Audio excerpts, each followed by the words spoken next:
Let's review our mock draft from Bleacher Report. Shedeur Sanders falls to the New Orleans Saints. We're going to talk about that fit and that pick, that and more coming up next.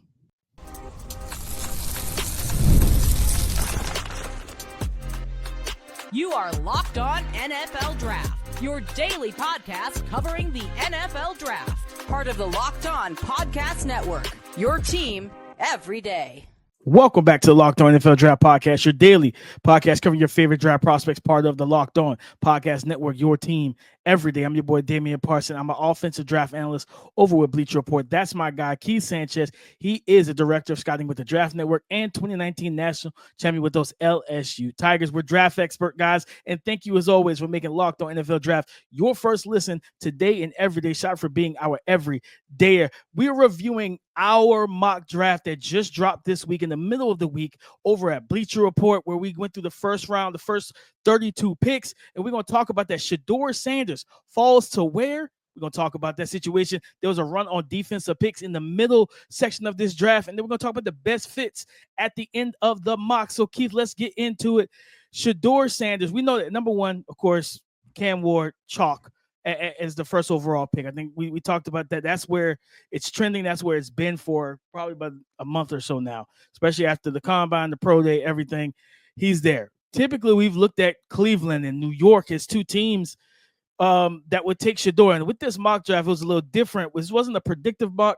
It was more so, let's go basically what we would do. We're the GMs for all 32 teams over at Bleacher Report. We were in the war room. We had discussions about every single pick. We had some not arguments, but some spirited discussions about putting guys in certain spots. And that's when you saw the fall of Shedeur Sanders falling down the board to pick 9 to land in your neck of the woods with the New Orleans Saints, Keith. Kellen Moore being the new head coach, offensive-minded guy, former quarterback himself. I think the Saints are actually one of the prime potential landing spots if for one of these quarterbacks outside of Cam Moore, whether it's Shedeur, Jackson, especially Jackson Dart. I think those are the two guys I think that, in terms of the Saints, that they will probably select. And if Shedeur slips down the board, now it's crazy because you get some reports that, their NFL teams are split on Shedeur. And then you get a report 2 days later, the NFL teams don't like Shedeur. He's falling down the board again. And it was like, all right, it's a lot. I don't believe any report at this point. But if he falls to 9 and the Saints make that move and pull the trigger, what is your initial reaction to that, Keith? Yeah, so I kind of want to spend time if we can. So you know what? I'll do this. I'm going to answer your question about the initial reaction. My initial reaction is, wow, can't believe he fell, right? And that's the initial reaction. But I kind of want to spend a couple minutes talking about what are the other answers for the Browns and the Giants? Like, and then the spirited discussions, I'm asking because I wasn't a part of those discussions, right? That was with you, with Bleacher Report. The Browns, what is their answer at quarterback? And then the Giants, from a PR standpoint, are they going to tell their fans? Because what the Browns is doing, the Browns and the Giants are doing is saying, we don't like Shedeur Sanders. Like, that's what you're saying, because you have the opportunity to draft them and you're not drafting them. So can you walk us through the answer for the Cleveland Browns and what is the thought process, and then the answer for the New York Giants and what is the thought process? I think with the Browns, there's been a lot of there's been some rumblings about them potentially making that move for Kirk Cousins and going to go get a veteran quarterback, a team that feels like they're in a position to compete in that division with the defense they have, with some of the pieces they have on offense. It was like, all right, based off our board, we went best player available for both of those teams. I think the Giants GM recently came out and said, we are done making picks based off a need. And he was like, I think it was maybe his first draft, 2022 or something like that. I think it was the Evan Neal draft and stuff like that. When they made, I think that was between 2021 or 2022 draft. And he was like, yeah, we've made some picks in the past that have not worked out because we selected not best player available, but more so, I'm paraphrasing, I believe he basically was insinuating we didn't go BPA, we went based off a need, and it didn't work. So it's like, I think those are two teams that you look at as like, all right, because I don't think we had I'm not going to be too far ahead. I don't believe we had Jackson Dart in this mock. I don't think we did. No, I don't think we did. So it's like, I think that's the situation where you look at both of those teams, and I think it actually might play out like that, where either not so much with Shedeur, but whichever one of those teams don't take a quarterback, look for one of them to then might get aggressive, use their top of the second round pick, trade up into the back of the first, and take a guy like Jackson Dart. If he's there, Pittsburgh might pull the trigger and take him at 21. But that was more so like how it kind of worked out, where it's like Cleveland goes, they get best player available. New York gets best player available. We know what Travis Hunter and both Abdul Carter are going to be able to do for their teams. And at the end of the day, it was kind of the mindset of, well, if you're Cleveland, like, yes, having a quarterback does a lot for you, but being able to get pressure from both ends of your defensive line. And I literally was on the Ultimate Cleveland show last week, I believe last Friday. And that was one of the counterpoints. They was like, well, instead of taking Shedeur, why don't we take Abdul? Because we got to get to Lamar. We have to get to Joe Burrow. And now he's got all his receivers back healthy and signed and paid for and happy. And I was like, I'm not against that at all. I love Shedeur, but I do think there's a realistic chance that either one of these teams could, especially with the Giants, it would look, you're talking about from a PR standpoint. I think that was one of the talking points too, was you just signed Jameis and you signed Russ, and you paid decent money for both of them. To then double down, and you brought back in Tommy DeVito. So then it's like you go get Shedeur, and now you got 4 quarterbacks, a 4 QB room. You need to improve your secondary again, get whether it's Travis Hunter or add another receiver with Malik Neighbors. You need to go BPA and really flush out this roster and get it to where you can be competitive. I think that was one of the biggest things too. So both of those teams in tough situations, but they got best player available on the board at the time. Yeah, to be honest with you, because you obviously you sent me the link for the Bleacher Report mock draft, and so I scrolled. And then I scrolled past Cleveland, scrolled past the Giants, and then I got to the Saints, and I seen Shedeur Sanders, and I'm like, wait. They must have had him twice. They might have made a mistake. They had him twice. And then I went back and looked, and I'm like, no, neither team. So this is the thing. Obviously taking good players, right? Like Cleveland Browns taking Abdul Carter, the New York Giants taking Travis Hunter. You never get mad at a team for taking good players. If predictively I can see one of the teams passing up on them, I don't know if both teams pass up on them, right? Just because, like I said, I think it's past a talent thing. I think it's also a PR conversation too of, like how does Dayball and Joe Sheen best keep their job, right? And it's by showing that we can take care of the present and the future type situation. But looking at other draft picks, the one that I think DP, and I've probably been doing this for probably 3 to 4 months now. Will Campbell to the New England Patriots, right? That's one that just seems like it's too much like right for it not to happen. There was a discussion about that pick. There was a discussion that I think I brought up because our O-line guy, one of the best O-line guys in the business, Brandon Thorne, he's like, listen, I have Will Campbell as OT1, and we talked about it. I said, do you believe that Armand Membu could flip to the left? He said, I do. He's like, I do think he could flip to the left. He's got the athleticism, the movement skills, the length, all the things you need to be able to make that move. He's like, I just feel Will is a cleaner. He plays that position. He's just a cleaner fit right there. And I was like, I'm not against it. I just knew, like, for me, it's like I think when we did we talked about it, I think Membu's my top offensive tackle, right above Will. But I mean, I'm not mad at that pick at all. I was like, I'm like, listen, if you did the rankings for the O-line, you scouted, you did all the reports. If you say Will Campbell's the best guy, I concede to that. You know what I mean? Because you're our O-line scout. I just think that there is a discussion. There could be a discussion had when it comes down to, all right, which team wants to take up? Because last year we came in thinking that Olu Fashanu was going to be the second OT off the board. I believe, didn't he go after JC Antilles? He went after JC. So he went after Latham. JC Latham to the Titans, and then Olu, I think, went at 7 or something like that. He went to the Jets. Yeah. So, and then, and that was a situation where you got Joe Alt flipping to the right, JC flipping from the right to the left, and it was like the natural left tackle is like just right here at 7. It was like it's kind of crazy. So I think it's something that we talked about, but Will Campbell. especially if not Shedeur, if Travis and Abdul are off the board, I think if those two are there, Will Campbell's probably not in the discussion as much because it's like, well, let's get one of these. Mike Vrabel just talked about how much he loves Travis Hunter and his ability to play both corner and wide receiver, and their willingness to let him play both. Yeah, I think he might be the pick if he is there at 4. But getting that left tackle, I think is necessary for this team. Yeah, with DP, I think we talked all offensive prospects except for mentioning Abdul Carter a little bit. We talk quarterbacks, we talk offensive line, right? We got to flip sides of the football, man, because there's about to be a run on defensive picks, man. Let's talk about this in picks 11 through 20 coming up next.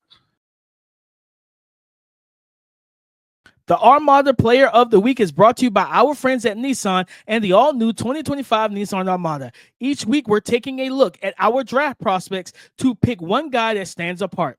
The guy we believe showcased the strength and power needed to push your favorite team forward as we look ahead to the next season.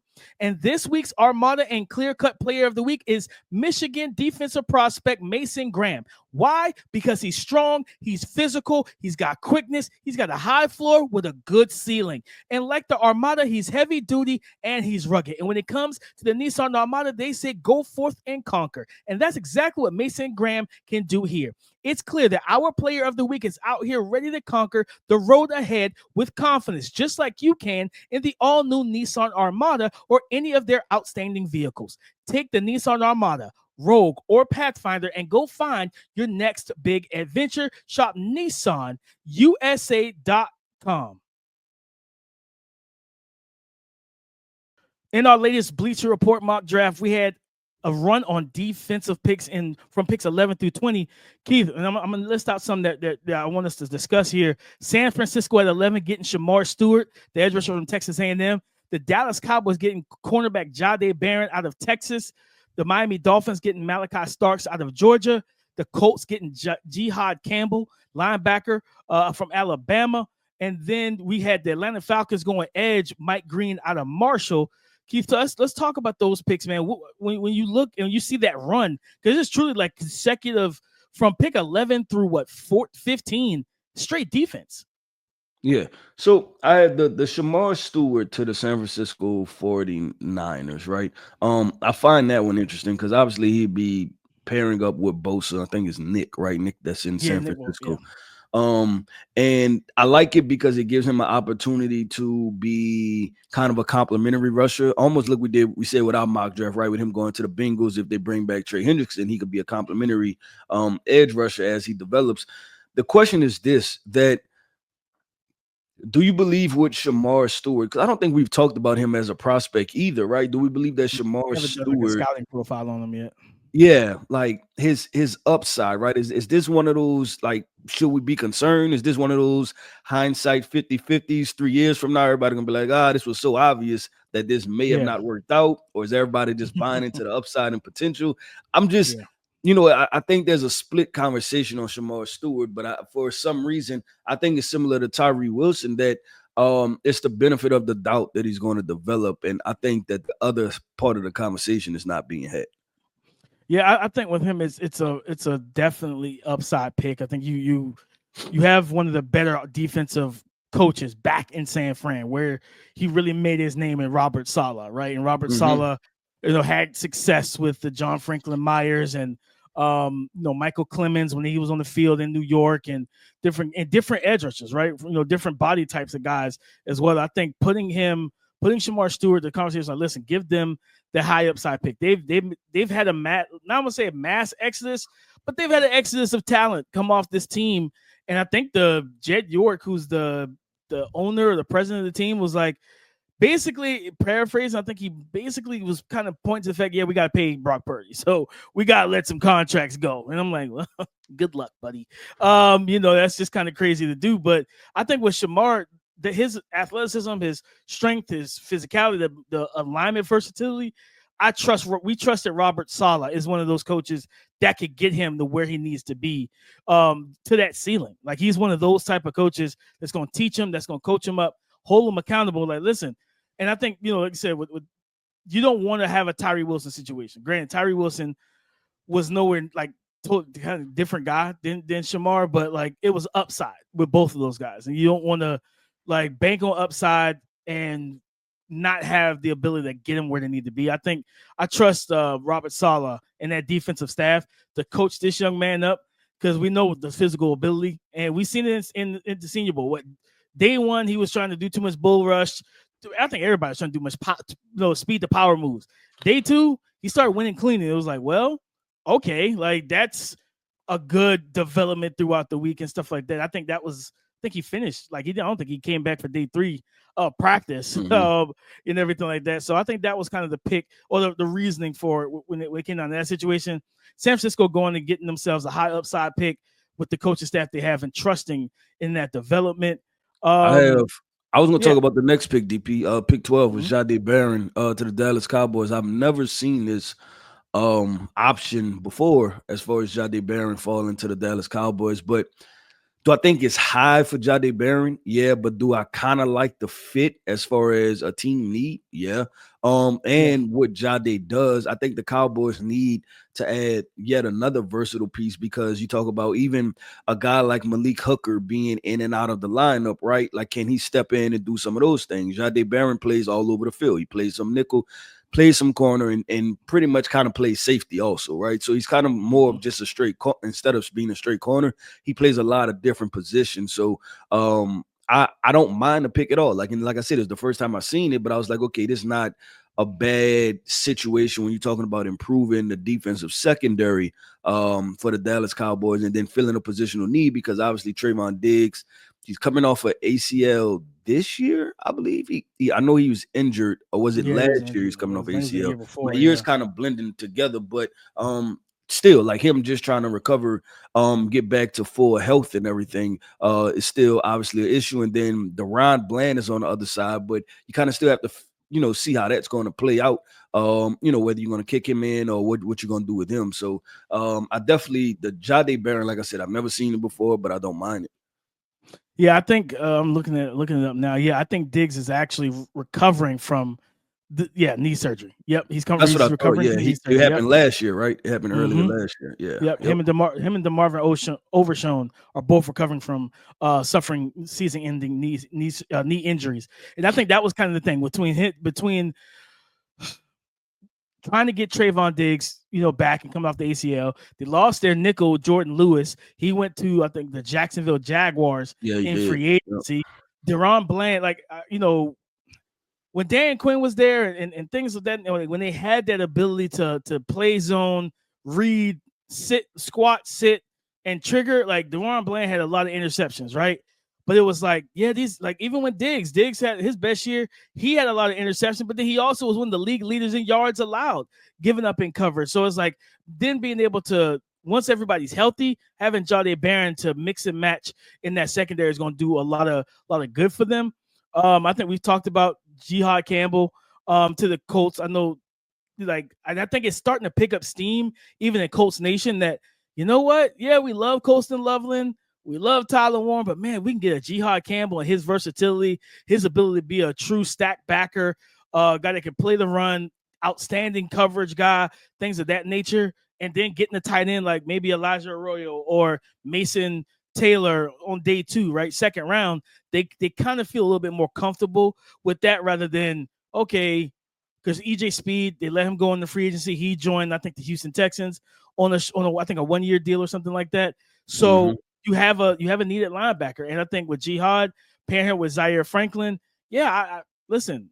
My top 2 tight ends are round 1 grades. The other guys, Elijah, Mason, Harold Fan, and stuff like that, those are my day 2 guys. I don't have a problem with them going a Jihad and getting a high impact playmaker on the second level of their defense, and then going back in the second round, with your first pick in the second round, and getting that tight end and getting that pass catcher, that easy button, as I like to call it, that layup.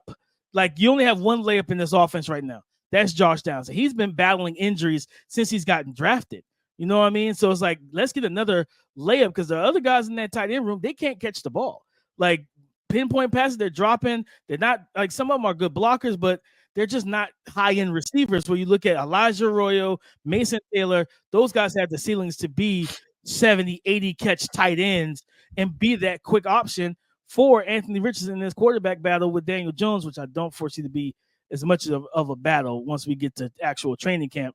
They tried it with Gardner Minshew, and that didn't work either. So I don't think it's going to be much of a battle there, but you got to get an easy button in his offense, but you can get that on day 2. This tight end class is legit.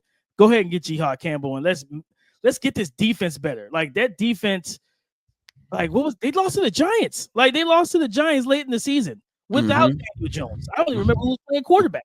I think it was Drew Lock. Drew Lock lit them up. You got to get better defensively, and I think Jahdae Campbell helps him with that. Yep, I agree with DP. Let's talk about this, man. The back end of the draft, right? Picks 21 through 32. That includes the Super Bowl champion, those Kansas City Chiefs, Buffalo Bills, Baltimore Ravens, Green Bay Packers. Let's talk about who they selected, right? And who can put them over the edge to become Super Bowl champions or back-to-back champions. Let's talk about that coming up next.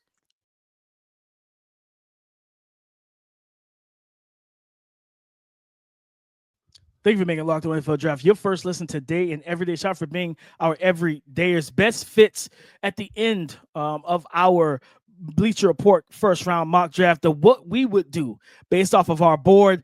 And Keith, I go, you scroll through and, there's a couple picks that really stood out to me, but I have to go with scrolling down here. Yeah, it's got to be. I love 28. Detroit Lions getting Michael Williams. I think you mentioned Tyree Wilson early in the mock in this episode, and for me it was like I don't feel comfortable. I don't fully feel comfortable taking Michael top 10, top 5, top 7 because it gives me a lot of flashbacks to Tyree Wilson, like an unrefined pass rusher who's got length, he's got strength, athleticism, and you're like. Yeah, like the numbers don't match up as you being like we talked about with Shemar Stewart. I think Michael might have one of the worst pass rush win rates of a highly projected pick. And it's like getting him at 28. Oh, I love that because now when you do get Aiden Hutchinson back, you get that guy that teams are going to slide protection to that's going to allow Michael to get the one-on-ones. But also, Michael does give you inside-outside versatility. So if you wanted to stand him up and rush him ahead of guards, if you wanted to put him as a 4-eye and rush him with his hand in the dirt, he can do all of those things because he's well built for it and has that strength. And then he plays with a high motor and aggression that just fits that kneecap biting mentality that's in Detroit that Coach Campbell, Dan Campbell, has put together. I think that is a pick that makes a lot of sense for him. You would love for them to keep Zadarius Smith after they traded for him midseason. Maybe they bring him back because I think he would have been a great mentor for Michael early in the season while Aiden is recovering and trying to get back to full speed, full health, and also full mental confidence in his leg after the injury. But that's one of my favorite fits is Michael falling to 28 and going to the Detroit Lions. Yeah, DP, I'm with you on that. That was one that stood out to me also when I was scrolling down. The other two that stood out to me are at the very end of the draft, picks 31 and picks 32. The Kansas City Chiefs getting Josh Simmons, I think, is a home run pick for them. They signed a left tackle. He's a backup left tackle. Moore. Yeah. So you can't feel comfortable with that being your left tackle to protect. I don't think he's ever started. Yeah, I don't think he's ever started. And if he did, it wasn't very good. And so you can't expect that to be your starting left tackle. Getting Josh Simmons, if it was not for the knee injury, Josh Simmons may be offensive tackle 1 or 2 in this class, especially like point blank period. I think I still have him at 3. I think when we did the ranking. So you get a potential high end starter at the left tackle position to protect Patrick Mahomes for the next 10 years. So have to love that situation. And then with the Philadelphia Eagles, them getting Emeka Egbuka to be their wide receiver 3. Yeah, that's pretty good. That's pretty good because you're talking about, we probably project Emeka heavy slot, right? Maybe some wide receiver 2 in most NFL offenses are like that's what you would want him to play. But I look at it and I say, man, like if he's playing wide receiver 3, I don't think they have 3 corners that can match up with this wide receiver core, right? Like there's nobody that, I don't think NFL teams have a corner that can match up with A.J. Brown, and then another corner that can match up with Devontae, and then another corner that can match up with Emeka. So talking about unstoppable, they weren't about the tush push. They need to worry about the Philadelphia Eagles drafting Emeka Egbuka. Yeah, I think that was the talking point with us. It was like, this makes a lot of sense. And when you have the contract dispute with Dallas Goedert, there's some rumblings that he might be a off-season trade, whether it's during the draft, before the draft, or after the draft. to a team that needs a tight end. You know what I mean? Because I don't think he's a little bit older. He doesn't give you a lot after the catch. I don't think the Eagles are going to pay him what him and his agent is asking for. So it's like that. I think that the report I saw was that he might be a landing spot candidate for the Colts in their offense, and his familiarity with Shane Steichen from his time in Philly and stuff like that. So what you have, and he's their third pass catcher, Dallas Goedert is. If you're having that issue right now, and let's say you don't trade him, but he don't show up to camp or whatever the case may be, you have Emeka Egbuka as that next third option to step up, and then it also gives you just pure flexibility from alignment, because he can also play the Z spot. Devonta Smith can play the slot. AJ Brown can also play the slot. And now you can really create mismatches. Like we talked about, Jalen Hurts and Saquon Barkley, you get that run game going early in the game. Defense is now trying to stop that. And now you go out and come out in 11 personnel, shotgun, and you got to deal with, all right, who matches up with AJ? Who matches up with Devontae? Who's going to guard Emeka if Emeka's in the slot? It's like, yeah, Jalen Hurts is going to scan the field pre-snap, find that soft spot or that weakness and that mismatch. He's going to exploit that. Like, he's a smart head-to quarterback. He's going to target that and probably right out the rip. All right, as soon as Emeka breaks, that ball's out of his hands because he's like, yeah, that's either a linebacker or a hybrid safety. Nickel, I'm taking Emeka all day long. And I think for me, I still have a late first round grade on the Emeka. I feel like he's been a little overthought, in my opinion, in this and just in this draft class period. So I think that would be a home run fit for them. And of course, like you said, Josh Simmons, as long as the patella injury is healed and he's ready to go, yeah, you can. I can't. I'm not trusting. I know they gave him like a $20 million deal or whatever it was. I'm not trusting that dude to come in. And this is Patrick Mahomes we're talking about. Like, this is Patrick freaking Mahomes. I'm not trusting the dude who hasn't started to be my left tackle for a full season in 2025 and think that it's going to be okay. No, I'm going to draft me one as that insurance policy. And maybe that dude kicks down to play guard. You know what I mean? After you lost Joe Thuney, maybe he kicks down in the guard, and now you have a solidified 5. Yeah, I'm not doing it. Josh Simmons makes a whole lot of sense there. And then I think, Keith, for me to wrap up, though, looking at this mock, Trey Amos going to Minnesota and the way Brian Flores designs his defenses, this is a home run pick all the way for me. This is also a team that could trade back because they don't have a lot of draft picks. So they could trade back if a team wanted to come up and get a quarterback in the back end. But for them, and the fact of, like, they addressed the interior defensive line through free agency, you've brought back Byron Murphy on a nice deal as your CB1. Trey Amos coming in, physical, press corner that can play zone, instincts, ball skills. And Brian Flores loves to show and disguise coverages and really get in the head of quarterbacks. Yeah, I think Trey Amos being able to live on the island, Byron Murphy being able to live on the island, and you can really attack quarterbacks, blitz, show a lot of different things in coverage-wise. Brian Flores will have a field day with this pick. Yep, I agree 100% with DP. That wraps up another episode, man, a mock draft Bleacher Report episode of the Locked On NFL Draft Podcast. I want to end this podcast off by saying shout out to our everydayers. Thank you for tapping in with us each and every single day. Every listener is greatly appreciated here over at Locked On NFL Draft. I am Keith Sanchez. You can find me on X at The Talent Code. That right there is my guy, my co-host, Mr. Damian Parson. You can find him on X at DP_NFL. And like we like to say, man, y'all come talk to us because we like to talk back.